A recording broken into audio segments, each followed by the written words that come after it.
Hey everyone, welcome to the Wild and Uncut Podcast brought to you by Ruger. I'm your host, Kristy Titus. Thank you for tuning in. The line is going hot, so let's go full send on this episode.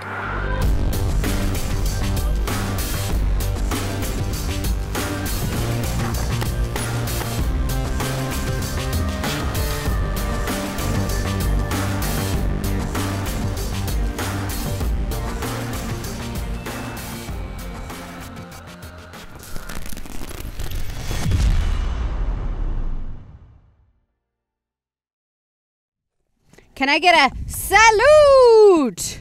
Salute to Congrats. A successful hunt. Yeah. You guys, we are coming at you live for this episode of Wild and Uncut from the Book Cliff South Unit in Utah, where my cousin Ben Titus, my husband J.R. Hunting. J.R. last name Hunting. J.R. last name Hunting. And I just spent a boatload of time here hunting and chasing this beautiful public land mule deer. Yeah, awesome. It's been a great time. It's a great buck. We do good. Yeah. We started out, for a little backstory for you guys. I won this tag at Hunt Expo. So every year I put in for the drawing. I almost missed the deadline this year. So I was in Kansas doing a bunch of stuff for kind of setting stands and getting ready for whitetail season this year. And almost forgot to put in for the drawings because it was all online this year. They didn't have the event.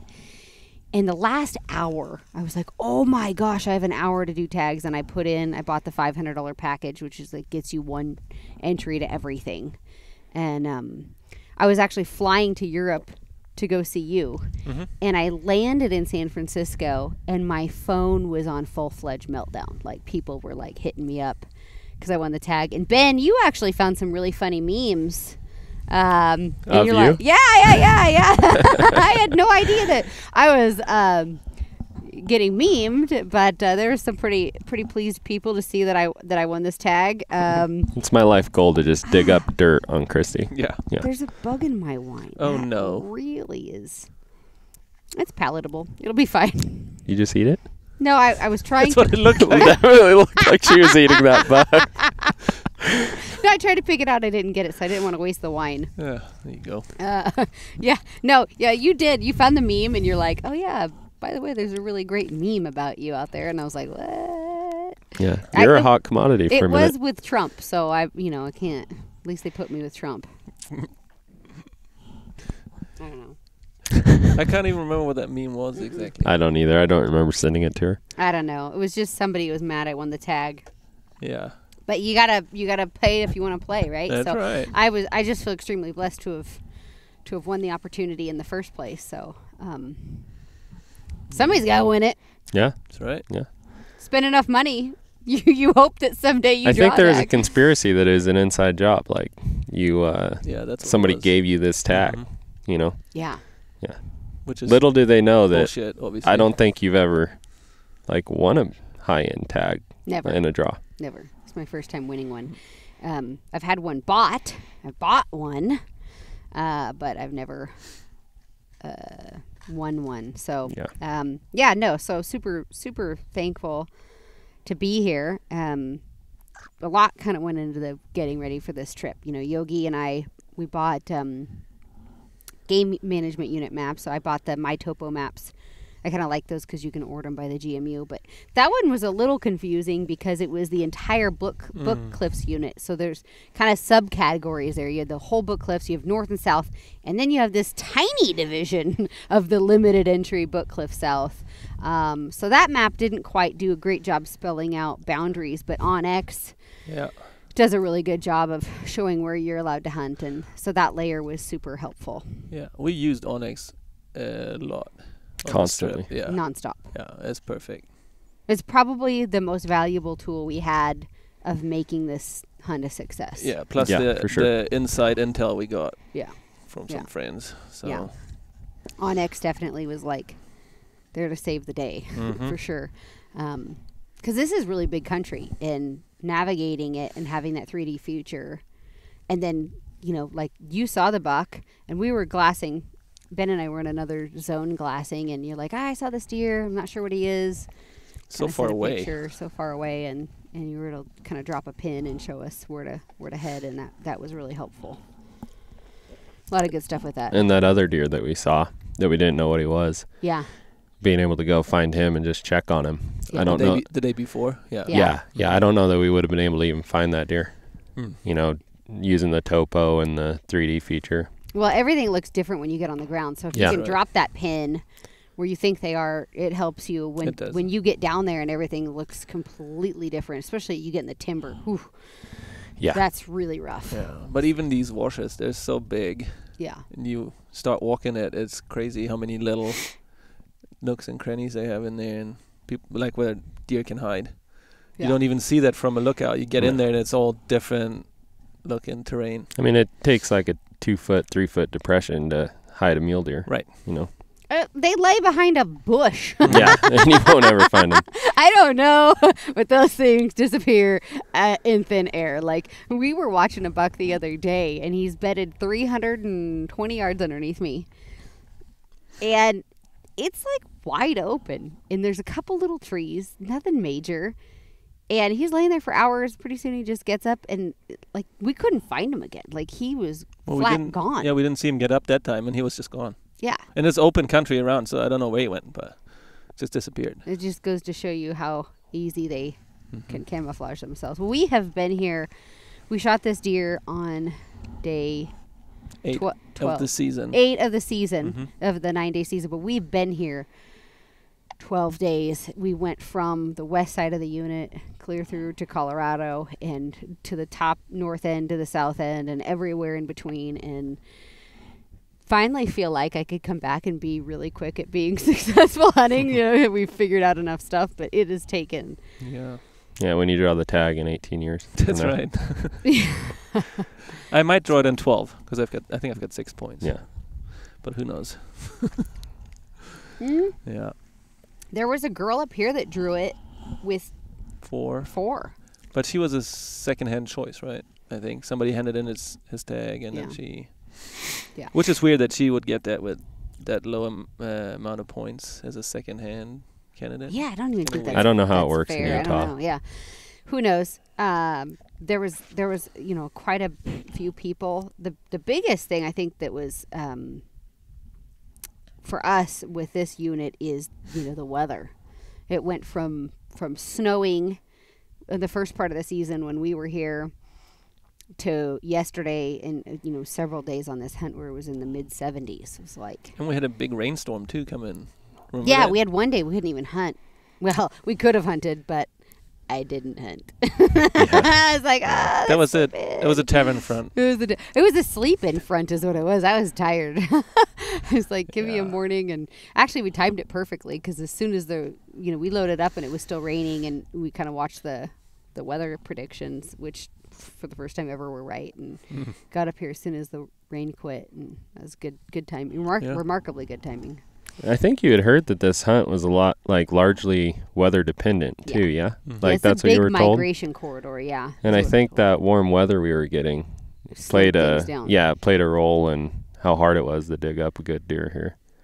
Yeah, and it was this deer that we got is the biggest deer we saw in 12 days.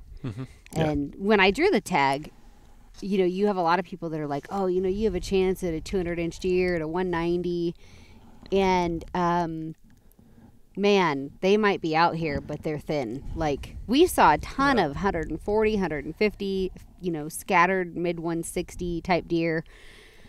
And you look at a lot of deer, but anything over that mid 160 is there's a steep drop off on quantity of deer. Like, And they also not seem to have existent. an issue with big 3x3 genetics Yeah. in this area that nobody wants to shoot because everybody's holding out for a big 4x4. Yeah. That was our plan B, though. Like, we shot this deer on day 8 of the 9-day season, and my next backup deer was like 100 mid 150, 160 3x3 that we spotted the other night. He was just a hammer. Like, you wanted a 4th point on this deer. He was just unrighteously big. That's why he's still alive in a Yeah. unit like Yeah. this. Nobody wants to shoot him. Yeah, nobody waits 18 years to shoot a 3-point. No. But that was going to be the old fallback. You know. But we've seen, 3, 4 maybe big, because West saw one out east too. So 4 big, mature 3x3 that are dominant bucks and that are breeding, in which that does not help, specific zone. Yeah. And that 2-point that we saw yesterday morning, I think.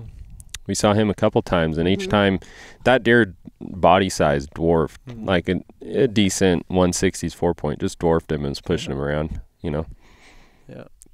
Yeah, he was pushing him around, and that was crazy to get on video, like this little fork and horn. But I saw on Instagram a picture of some kid that shot a fork and horn today, and that thing was enormous. Like in any other unit, pretty much I'd have shot that thing too. It was really impressive. But you know, we kind of all made that collective decision yesterday. Like if we didn't find a big deer, or we didn't find this deer again, then you know, I wasn't going to shoot a mid 160s 4x4. I was going to go find that 3x3 for something that was old and massive and just different. You know, you can get a 4x4 buck that size anywhere, but not a 3x3. But we got lucky. The other thing that I think have an issue with here too is like a lot of those big 4x4s with crab claws are not getting shot because people don't want to shoot them, and then they start breeding because they're dominant too. So this, like the part of this unit that we've been hunting a lot, there seems to be a lot of crab clawy 4x4s, good size bucks. Same with the 3x3s, but nobody shoots them. Yeah, big frame. Yeah, and that's not going to get any better if they don't thin them out. And the couple of the guys you were talking to after you killed the deer gave you some info on like the last decade of how the unit's gone. Yeah. You know, it's really decreased in trophy quality. Yeah.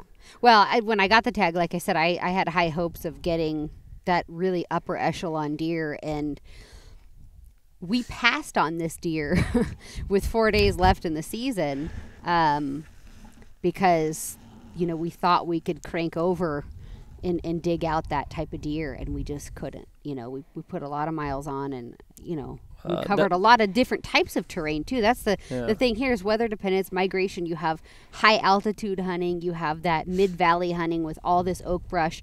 In one of those deer even thinks about getting behind a piece of that oak brush, and they're gone, and makes them really tough to pick out. And then you have this desert landscape in the bottoms, and where are they in the terrain? You know, where's the feed? What's their migration? What's the breeding pattern? You know, where are they staging up for the rut? And is a lot to kind of try to figure out in a short window of time. Yeah.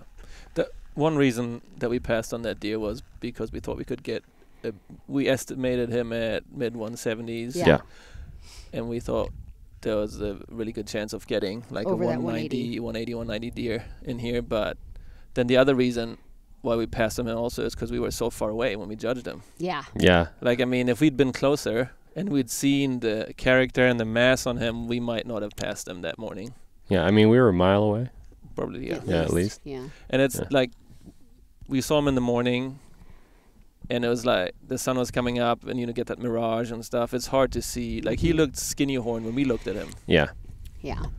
So he looks skinny horned, and then it's just tough to judge him unless you get close. And we were set up on this buck. Well, we were 500 yards from him, 450 or 500. That first yards. time. We were like 400. We just kind of went back. He never stood up. Like, I had the gun set up on where the deer bedded, and he just never stood up. And then we slowly kind of talked ourselves out of like slowly. We're like, we have 4 days left, man. Like, let's. If he had stood up better. there and we had that look, like had gotten a look at him at 380, we might have changed our minds. Yeah. Because we would have seen the character. And it's kind of a ridiculous thing. I mean, when you're trophy hunting to like pass deer, like normally no other place, no other hunt. Never. Would you think about passing this deer? But No. we're in the book close. We're thinking we're going to dig out a giant. Yeah. And we knew what the deer was, but he's actually quite a bit cooler than I think what I thought he was. Well, we were pretty spot on with the score, but just the overall like dynamic of the buck is more impressive. Yeah, he's got that big, wide, classic mule deer. He's a nice buck. He's a stud. He's the beautiful. one thing we didn't see either from the distance is that mass he's got all the way out into the tines. Like he's got bladed points and the massive beams, which is sweet. Yeah, he's incredible. So we walked, And I was hesitant. I got to be really honest. Like, I was like, oh, you guys, I don't know about this. And Ben and Yogi. And then everybody I texted videos to. I'm like, what do you guys think about this buck? And they're like, oh, yeah, he's a good deer, but you could probably do better. I'm like, ooh. And then John Stallone killed a buck in here, about the same caliber deer. And John's like, man, Kristy, if I had 4 more days, I might keep looking. Like, nobody I talked to, apart from my dad, was like, shoot him. But my dad will shoot anything. I'm like, all right. Okay. I'm like, I'm going to walk. We're going to just. And I was sick because there was another pickup that.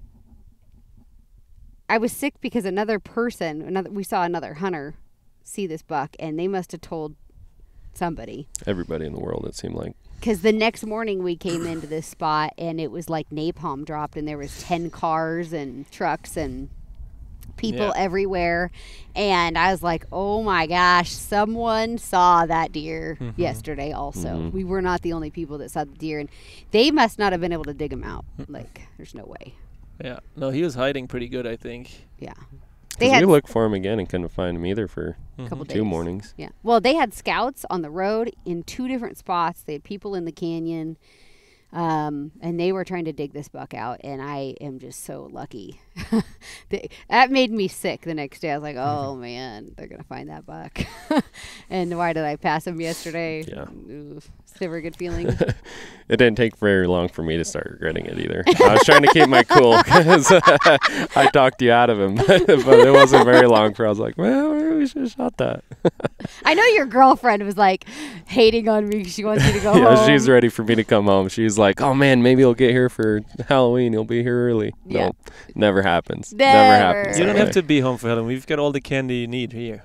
Well, yeah, that's true. Bag of Snickers, you're good. Give me a bag of candy. I told her, I just got to set that bar really low, Every time. That's what you got to do when you're hunting and fighting fire all year. Yeah. Yeah. Always gone. So, yeah, we spent the next couple of days looking for a big buck. Digging. We went to another spot, and there were so many cars there and people. And we did some hiking, and we got off the trail, and these people would sit and watch us in the spotting scope. I swear to God, they're just laughing at our ignorance climbing up the faces of these mountains. Like, what are these people doing up there? They're idiots. You could shoot them down here. Like, you don't need to climb up here. And we're like, but I mean, crawling up. We tried everything, like you said, top of the mountain, halfway up, like hiking up canyons, where there's no road access or nothing, nobody been in there, you can tell. Yeah, no human foot and traffic. There was no horse tracks in there either, so nobody's been in there, so. Yeah. But the biggest concentration of deer we saw down low in the foothills. Yeah, but there wasn't the bucks down here either that we were looking for. But there was a lot of deer, but not. This time of year, that's where they're going to. Yeah. They're going to end up. And it did get better. Yeah, they're going to end up down here. Yeah. So. Got better every day. The problem in this unit, I think, is there's only a couple, like maybe 4 or 5 bigger canyon drainages that run out of the mountains, and that's where all the deer will funnel out through, and that's where the big bucks are going to come out. So everybody's hunting those, and it gets really crowded. Really fast, especially when people. Yeah. The first day of season, it wasn't super crowded because everybody kind of went out in a different direction. Nobody really had a good grasp on where the deer were. And then once people are like figuring out the unit and what was going on, it got harder and harder and harder. And that's typical, I think, with any hunt. Like, the longer it is in the season, the more people start figuring out where these little pockets of potential deer are, the harder it gets. Yeah. And then you have, like, when intel spreads about a big deer, there's going to be outfitting crews coming in with a bunch of people. Yeah. And they're just going to block off an area pretty much. And that's what happened with this buck. Yeah. Those people came in and they blocked off every area you could possibly want to even look at that basin. Yeah. And they had scouts on them. And then the other place we went and checked, we got a little intel on a potential deer in there, and then we go over there and it's same overrun. Thing. And it looked like a lot of outfitters. Yeah. So they had the same intel probably. And only way you get away from that probably is going deep into those road lists, but I don't even know if that's the best option to hunt the unit, I don't think so. This lower country. We saw some bucks up high. We did. And in the roadless areas. But the bucks we saw in the roadless areas were Like that one unit or one section we went into, Fork and Horns, 3 points, 110-inch 4x4s. Like they were just tiny deer. We saw some bigger ones up high. Yeah. But the problem is the deer movement pre-rut is still restricted to a couple hours in the morning and an hour at night. Before dark at night. And in the mountains, you see a buck 2 canyons across. You're never going to get there. Dark. You're never going to get there. Nope. And who knows where he's going to be in the morning. Right. Exactly. Plus, at that time of day, that distance, you might not even be able to judge him properly to know if it's worth it going there in the morning, you know. So it's like the lower country is really where you can be way more effective to hunt and check on different bucks and different places in one day. So. Yeah, we covered a lot of miles and did a lot of glassing. Holy smokes. I had to try to figure out which eye to use because I'm blind in both of them apparently. Like Yogi and I are glassing deer the other night and we're like, I can't tell what it is. It's too dark. Ben, bring your young eyes over here and look at this deer because we're old. That's sad when you notice that your eyesight just goes like poop. Ben's when it like, goes Kristy, which eye are you using? I know you got one bad one, or one's at least worse than the other. Yeah. Yogi just has like, I'm old. This sucks. Well, I have issues in the evenings when it gets to low light. No, mornings and during the day, no problem. But when it gets to low light, I'm like, You even got that big swirl. I've got the huge thing. Like the biggest optic out there, I guess, in a way, but it's just hard to pick out detail for me when it gets to low light. Yeah. It's like because of my eyes can't focus, then I get the focus wrong on the spotting scope, and it just gets blurry, and it's like, ugh. And I'll tell you what, like even for me using that vortex spotter I have, it was like I couldn't pick out the resolution. No. I couldn't pick out the antlers and stuff. I had to borrow Kristy's Night Force if I wanted to actually like judge, like really judge something at distance. Yeah, Right. it makes it huge, especially when it's a game of inches, right? Out here, you know, the deer, we're running by and going through 155, 160-inch deer. We're not even slowing down for them. 10 inches makes a big difference. You have to be able to see, you know, and this is my the only second time in my life I've ever done a full-fledged trophy hunt. Like what I would consider a trophy hunt. I've never had a hunt like this. Like I'm an opportunity hunter flat out. Like I like to kill the animals. I think you get that from your dad. Yeah, well, it's fine, but I want to kill the animals that let me kill them. You know, I'm not like, oh, well, you know, I think we can get 5 more inches. Let's keep hunting for another 4 days. Yeah. No. So this was really, especially the day before I shot this buck, I had a lot of anxiety. Like at night, like I always talk and I was like not feeling like talking and just in the mornings, I didn't feel like eating. Like I didn't really think about it being anxiety until like this morning I woke up and I was hungry and I hadn't been hungry in a morning all week. And Yogi's like, something wrong with her when she's not hungry. Yeah. She's always hungry. If she's not talking and she's not hungry, there's something wrong. Yeah, I know. Yeah, I was just anxious. I think like I was anxious to get to a glassing point because you literally have 2 hours to capitalize on when they're moving and to find something and bet it. Or make a play before it's too late. Yeah, because they won't get up until like 1 hour before dark. Yeah, most likely, because the rut's not really kicking off yet. And the other thing is you're racing people to spots sometimes. Like we've been pretty lucky out here where we are. Yeah. But that other place we went to, that other canyon, you're racing people to get up to a spot where there might be a good deer. Well, and we were in that situation in one of those canyons one morning. We had pre-scouted.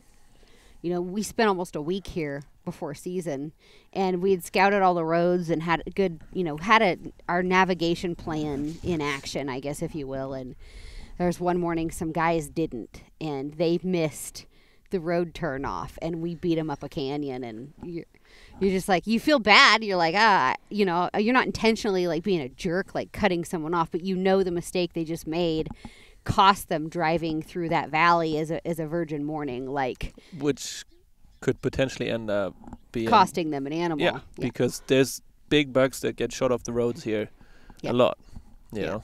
So, but yeah, it's just a rush. Like, and even we were talking about the other day when we were over that other side, how many tags have not been filled yet? 2 days before the season ends. Yeah, it's crazy. Like everybody's holding a what's it called? Holding out for that big one. Yeah.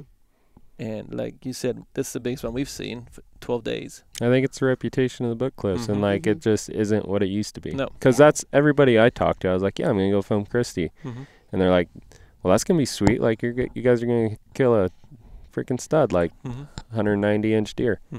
And now that we've actually talked to people, outfitters, people who've hunted it, that's just not really. It's not a realistic expectation. I mean, you could probably do it, but the guy that you got the intel from passed on those big bucks because he's holding out for a 200. But I don't know that he's ever killed a 200, and he has a landowner tag every year. Right. It's just not what it used to be. Yeah.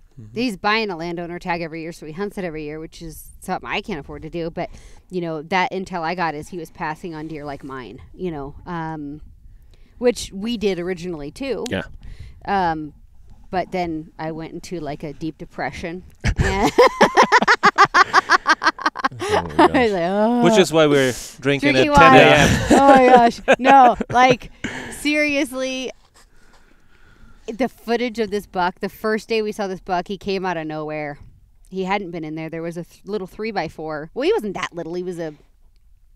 So 155 yeah, or something. 150. Nah, I'd give him mid 140s, low 150s. He's just a nice deer, you know. And this buck came in, and that's the deer we stalked yesterday morning, who was up the drainage, I think, because he got kicked out by this one. But he came out of nowhere, you know, and that's what we kept hoping every day, that some giant was gonna, you know, come out of nowhere and check these does, and we'd capitalize on that. And it just... Yeah, if we had weather, you know, if it hadn't just been 65 and sunny the whole time. Yeah. That might have kicked stuff off, because right after the rain, the morning after the rain is when we saw this buck. Yeah. And that's when stuff was moving all morning. Well, and that was the only morning it froze.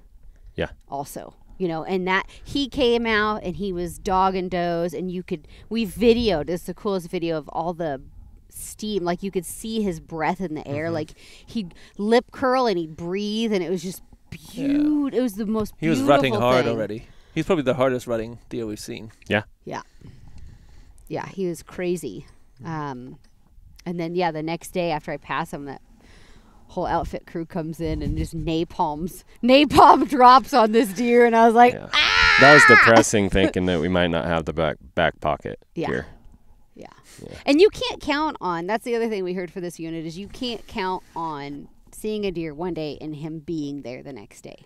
Like, if you don't make that play happen, just kiss that play goodbye. Like, the deer are moving all the time. And so I really thought, especially when those people didn't get him the next day, well, he must have moved on, you know. And, you know, we didn't hear shots, or we didn't hear about the deer. And news travels pretty fast in this little hunting zone here. And we just didn't hear any reports of it being shot. So I still kind of kept privately a little hopeful, you know, that we might relocate him. But yeah. Well, you know, we kind of guessed that he might have moved on downstream a little bit from where we were. So that was always there, that hope, you know, that he could have tucked into another canyon or pocket or something, and they just didn't find him. Yeah, and that's because I don't think they walked. They were just on the roads. Yeah, mainly. they didn't get out and do what we did yesterday, which was hunt him. Yeah, that's what you need to do. It worked. Yeah, it was like second to last day of season. Yogi's up on a different glassing point from us. We're trying to split up, just cover as much ground as we can. And he sends me this blurry text message photo. It's a horrible picture. He's like, I saw this deer. I don't know. It's the biggest body frame deer I've seen all morning, but I have no idea what he is. And Ben and I are looking at a fork and horn chasing a deer around. We had nothing. We had nothing better to do. I'm like, okay. So we decided to try to hunt him, and just, at least if for nothing else, to make sure he's not something we'd want to hunt, because you don't want to rule out something out here when you're looking at it from 1.5 miles away or 2 miles away. And I think this deer was really deceiving because his body size was also so big. He's big. Like, he's just a big animal. Yeah, no, he is. He was a big animal. Yeah. Big body. I mean, we didn't weigh him, obviously, but I would not hesitate in calling this a 250-pound deer. I've dragged a few mule deer. That one was heavy. Yeah, it's big. Yeah, super big. But no, so we put this hunt on him, and Yogi tells us where he saw him like go down, and Ben and I get over there, and Ben spots him. He's like, yeah, there's the buck. And he's right where Yogi said he last saw him, which is a miracle also.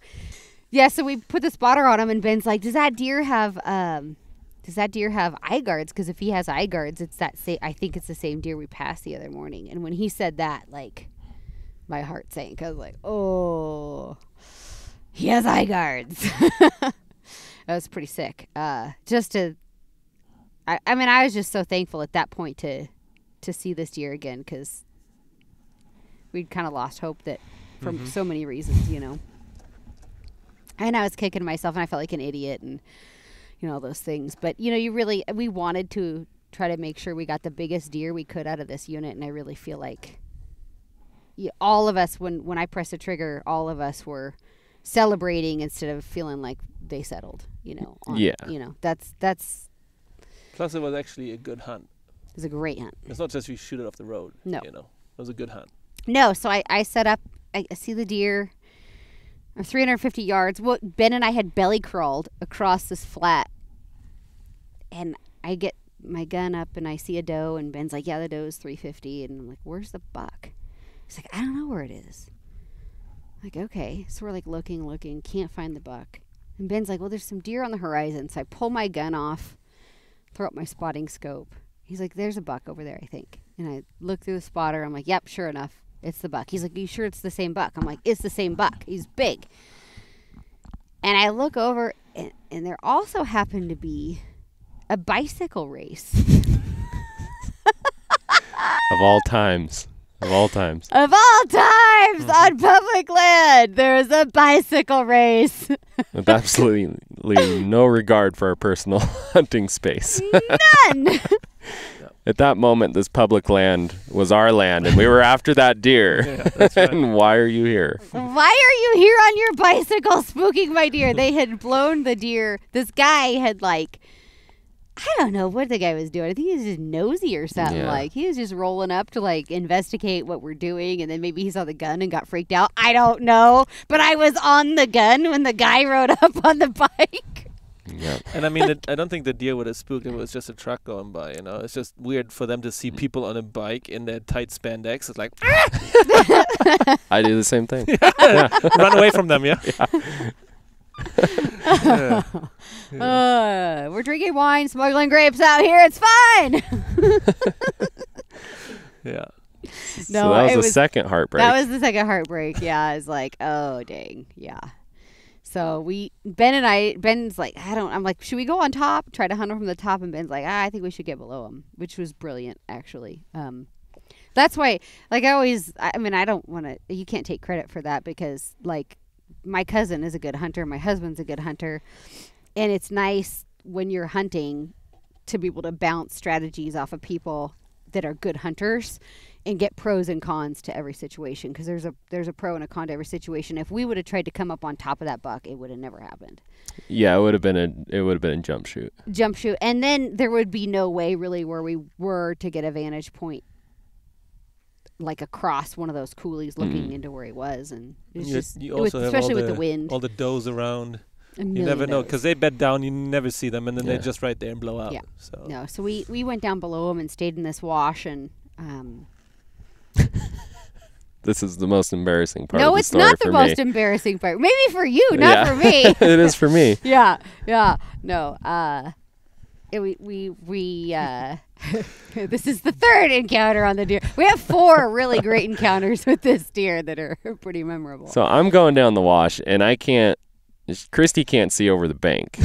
So she didn't bring the step ladder. So Ben's like literally over a foot taller than me, so he just goes first because I can't see anything. Like, I'm like a little kid, like, I can't see over the counter at the grocery store, you know, I'm trying to peer over the edge.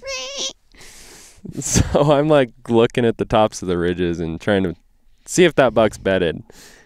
And I see that deer up there, and I looked at it hard, and it was bedded with its head like wrapped around its hind quarter, like its chin was resting on its hind quarter, and all I could see was its throat, and I couldn't see any horns. Yeah. And so I asked Kristy. I even borrowed her 12 power instead of my 10s. It's just getting worse now. Yeah, like I tried to put all the odds in my favor, and she's like, "Do you want to use my spotter?" No. We'd see the horns on this one. He's big. Yeah, he's big. For sure we'd see it. Like, definitely it's a doe. He's 200 yards from us. Yeah. For the record, literally sleeping. For the record, they hadn't drank any wine that morning. So yeah. You should have seen it. I should have. No, yeah. no, I can't. But it was in the shade, too. It was in the shade, yeah. And, like, you know, there's branches behind him and whatever. But, like, I looked at it pretty hard. I guess I should have thought that the only deer I see that are that exhausted are bucks. But he was flat out. Yeah, he was knocked. Out. Yeah. Because we were 200 yards underneath him, looking at him, talking about it. La, la, la, la, la. No, that's a doe. All right, let's go. Let's go. We walked by him. So stupid. Walk by him, spook up all these other bedded deer, and I'm like, oh, napalm's about to drop. I'm like, this is so bad. And Ben's like, no, because if this buck's in the bottom, he's going to walk up on the hillside, and you're going to shoot him. We're in a good spot. And he's like happy, and I'm like, and I was sitting on the lookout. Yeah. Across the flat, and I see all these deer come over the top because I saw them stand up and look down to where you guys were. I was assuming that was where you guys were, and you had service every now and then, so we kind of texting back and forth. Oop, that's what happened right there. I knew that was going to happen. Too much stress on that box. Yeah, it's all that Mexican food. It is. We shared a plate every night. It's the queso dip. I didn't. It's the queso dip. When I see those 9 does and that little buck run across that flat, and then there's 4 more does from a different group of deer coming out of where you had dropped me the pin of where you last seen that big one, and they get up and start following that the first mob of does, and I was like, So, and I remember I texted you. I was like, you must have missed him, because either he's still sitting there, or he went down out of sight from me because I was on top. I couldn't see down in the washes. I could just see the flat. It's like, you must have missed him. He might have gone down river or something, out of sight. And you guys went back, and that's when you guys found him again.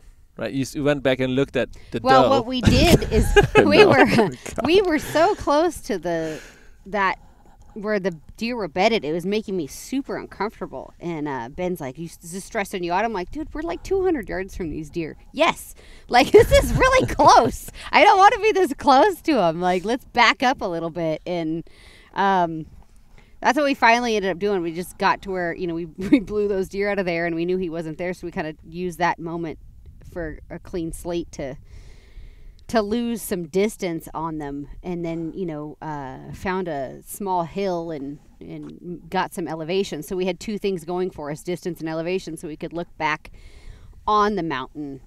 And I was still like dropping my stuff and like trying to get my life together, and Ben's like already spot her up. Oh, no, I think I made a mistake. And I'm like, wait, what do you mean you made a mistake? What? I was like, I might be an idiot, Kristy. Yeah. Well, yeah. I saw that deer, and I was like, that's a buck face, and I still couldn't see horns through my binos. And so I borrowed your spotter, and sure enough, it was that buck. And he was 650 yards, and we're like, what do we do? We can either try to gamble and, like, go back up there and try not to bust or just, get down and shoot. And we just decided to make the shot, which is where I had my epic mental breakdown. Are we talking about that? I don't know if we should. But he was still bedded. He was still bedded in this same spot where you walked past him, right? He was sleeping. So with all the commotion going on, all the deer running, he must have just stayed put in that little wash. I mean, he was still 200-300 yards from where we bumped those deer, so he was right. But from my viewpoint, they ran right above him. Oh yeah, and picked up some of the does that were bedded around him. But then later on, there was still 2 does bedded in there with him, like in the next little wash. But you got to think that buck was running all night long, chasing deer. He was exhausted, guaranteed. He was trying to bed down when the biker bumped him. Like they were settling in to bed down, and that biker, the bicyclist, bumped him. And so when we saw him at that range, I've shot my gun a ton I have a range out to 830 at my house. I pound steel at that distance all the time. I know my data's tracking good. I was super stressed out about the wind more than anything because we had like between a 4 and 7 mile an hour wind. And when I first set up on him, I told Ben, I'm like, oh man, like for this wind hold, like my center crosshair is not on the deer. Like, and any hunter out there, I don't care. Like shooting a target is one thing, but when you're on an animal, like, man, maybe, you know, I was really stressed about that. And Ben's like, well, if you're not comfortable, we'll go get closer. It's, you know, we'll try. We'll go, you know, try to get closer, whatever. And we let the wind kind of do a lull and just, you know, we kind of worked together on the wind call. But I was pretty solid on my first wind call. It was, I think, 0.6. And then what we ended up doing was holding more like a 0.5. So I bracketed my 0.4 and 0.6. And when he stood up, it was perfect. It hit him right in the front shoulder. It looked, originally we thought it hit front shoulder and came out as a neck. And Ben's like, ooh, you might have held too much wind. But actually it hit front shoulder and it came out the point of the opposite shoulder. But just the way you could see the bullet trace and everything drop in. It was perfect. Hit lung on that one. And I got lung. So yeah, I got lung, and then I broke both. The shot was maybe 2 inches too far forward, but it did the trick. That deer dropped him. It was a perfect shot, and Ben's like rolling on me recording, and I'm trying not to get choked up because it's 12 days. We passed the deer. We have all of this drama around the deer. To see him go down was like pretty emotional. It's pretty stoked. Yeah, it was awesome to have it all work out. Mm-hmm. It's a good feeling to have success and have success on something that you're, that you've been dreaming about, that you wanted. Yeah. Well, not a settle. No, it wasn't. And training, I shot several NRL hunter matches this spring. I shoot my gun a ton. I know its limitations, and I know my own shooting limitations. That's the farthest I've ever shot an animal. I don't hesitate. Steel at my house at that distance, I'm like, let's go shoot it. I don't even really think twice about that distance for me. But on a deer, on an elk, anything like that, I always pause, and I'm going to have a lot more respect for those animals, obviously, than steel. And I just really settled in and, made sure that everything felt good. And if I didn't have somebody as expert shooting with me like you are, I might not have done it because I did have to hold a good bit of wind at that distance. And man, you don't want to make that mistake. And that's it's a call that it matters, So I was very thankful for my training and good equipment. My Kestrel was pretty spot on with the wind hold. So that's why I do your training, Yeah. This is a once-in-a-lifetime hunt for most people. Yeah. Yeah, and I, to be able to make that shot and have it hit exactly where you want it to hit and have the outcome that we got was a combination of good equipment and training and all that stuff. So it was pretty satisfying. Yep. But then we walk over there. So glad we shot him for where we did, because we walk over to the deer and there's like a mob of dudes on motorcycles like ripping around. I'm like, they came right by. You're not supposed to drive off the road, I thought here. Number one, my impression was this unit was you don't just go tearing around the unit, you stay on the roads and you're respectful of that space, because this place is so dry. Anywhere you drive scars the ground. Well, anywhere you walk scars so bad. And there's dudes ripping around, paying no mind to that type of thought process, apparently. And they would have went ripping right underneath the deer. And he got scared by a bicyclist, so dirt bike might have been even worse. I don't know. Or maybe the motor. He was bedded by then, so that maybe he would have just stayed feeling put. safe. That's true. Yeah. If he's in his little honey hole, just hiding. It's hard to say. Sure makes you nervous, though. It could have. Yeah. It all worked out, though. It did. Perfect. It did. And the cool thing about this buck, when we walked up on him, like instead of, sometimes you have that ground shrinkage. You're like, oh, yeah, you look bigger in the binoculars. That's a 10 power, really do a lot for this one. It was the opposite with him. Like, he got better as we walked up. Yeah. He's got beautiful character. Yeah. Like around the bases, the gnarly knobbings and the kickers. It's pretty sweet. No, it was nice to walk up to him and just touch him. And, we put 12 days in, and we gave it everything we had up until the second to the last day and dug out the best deer we can find. And I think that's all you can ask for any hunt, is that you do the work, you put in the time pre-season, and then while you're out there to just get the best you can. And you got to be proud and thankful for that, regardless of what the animal looks like, That deer's good for anywhere. I mean, that's just a nice deer. It doesn't beautiful. matter. Yeah. Beautiful. Yeah. I've only shot one other deer this caliber in my life, so it's and there's multiple ways to get to a score, but this one gets to it in a very pretty classical mule deer sort of look. He's beautiful. And besides the score thing is awesome because it was public land and we did it ourselves. And we spent a lot of time doing it. And that, I think, makes it even more special. It's my cousin's here, my husband's here. I've got people I care about, and we had a lot of fun. We ate a lot of Mexican food. It was good. Too much. It's been a lot of fun, and it's a beautiful place. Oh, yeah. This is one of the best hunts I've filmed. And a lot of that's to do with the landscape and it's beautiful. And the amount of deer. I mean, it's just amount a good of deer, hunt. Amount of elk. Yeah, tons of elk. Tons of elk. And it's just beautiful. Yeah. Very, very nice. There were so many elk. It's crazy. We only saw one good bull, though. Everything else was pretty, of course, typical post-rut. But you also heard some bugling still. Yeah. That was super cool one morning. And, it was super awesome, too. My buddy Wes from Colorado, he drove over and helped us scout and did some looking with us. And I wish he could have stayed. But it was fun to have, people come and be excited about this opportunity as much as I was. And he graciously left us his wallet so we could go eat a big fancy dinner tonight. Thank you, Wes, for dinner.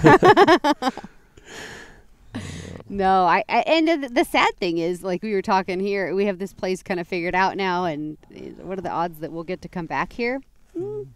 Pretty slim, but maybe not. Never know. It's a blessing. $5 next year. There you go. Get it again. Man, can you imagine drawing it more? Then the memes would come out. The memes would be rolling. I don't think I want to draw it again next year. I'll put in. Don't worry. I buy the ticket. People will have like a witch hunt for me. They'll get like those little dolls and start poking needles in it. Okay.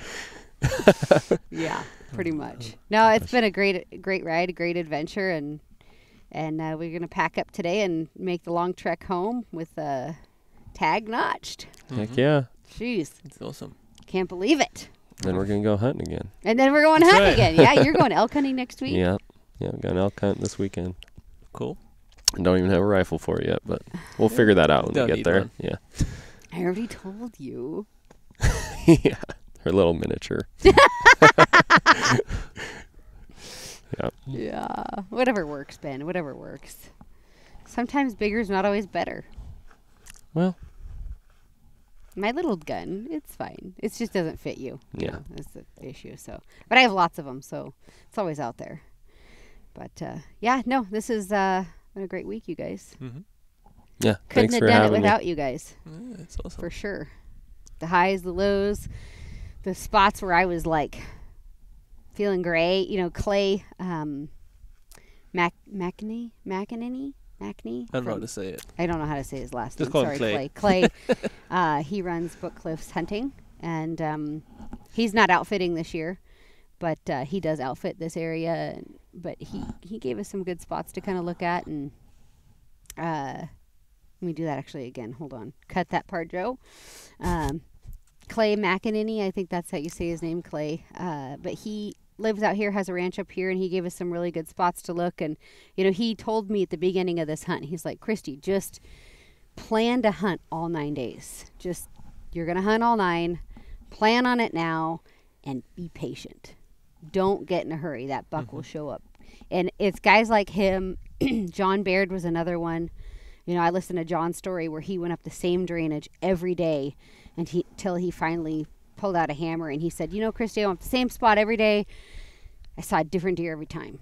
And I don't have that type of patience to go up the same drainage every day for 7-8 days. Like, I'm going out. But, you know, just listening to those guys and their experience and just their advice on the terrain and what to expect was super valuable and kept me mentally excited. You know, every drainage we went into, mentally I was still excited and in the hunt, because sometimes that can be the hardest challenge, I think, is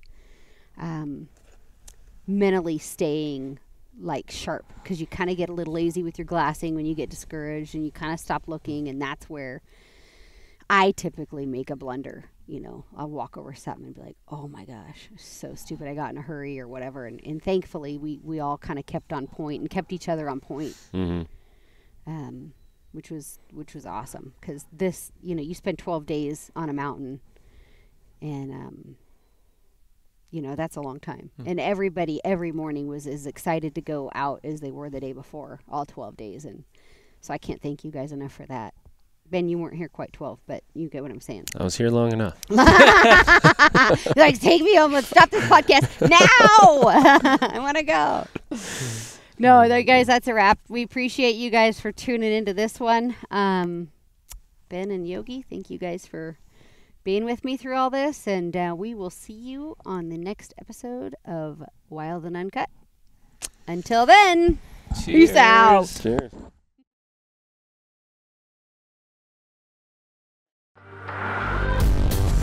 Thank you for listening to the Wild and Uncut podcast. If you would like to hear more, be sure to subscribe to my Pursue the Wild digital series on YouTube and follow me at Kristy Titus on Facebook and Instagram.